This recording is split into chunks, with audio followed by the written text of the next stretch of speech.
كثير من تقاليد الأعراس. ليال بين قرع الطبول والزرنة لإقامة الأفراح التي لا يتخلف عنها أحد حتى من القرى المجاورة. انطباع يشعر الغريب أن الطبول ما قرعت إلا لتدعو الناس لحضور الفرح. صالح عميرة ينقلنا إلى أجواء الأفراح في مدينة برج الطهر في هذا التقرير. هي صور لعرس بعمق الريف ببلدية برج الطهر بولاية جيجل، طقوس وتقاليد ما زالت بنفسها المتجدر تشرح أنفاس الناس في فرحة ليلة العمر.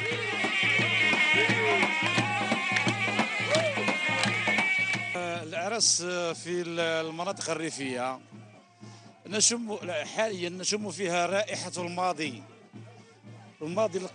القديم جدا جدا، حيث كان الآباء والأجداد يقيمون هذه الاحتفالات والأعراس.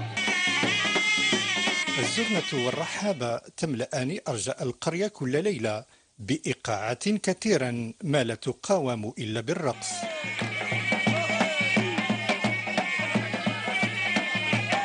التسباح هي ما يسمى في أماكن أخرى بالرحابة، ولكن هذه المنطقة بالضبط تختلف من مكان إلى آخر.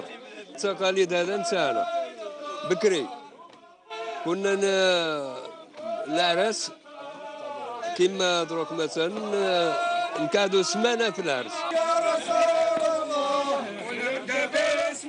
تقاليد لم تندثر وهوس بالزرنة لدى الكبير والصغير. كنا نسكنوا في الدوار بكري نجيبوا غير الزرنة برك، الزرنة والتسباح، ما نعرفوش الغنى هذا خلاص. أجواء ينتظرها أهل قرى برج الطهر بفارغ الصبر، انطباع يشعرك بأن العرس هو ليلة كل القرويين. الحمد لله جوني حبابي، الحمد لله يا ربي، وكما يقولوا العادات تاع بكري ما نسيناهمش.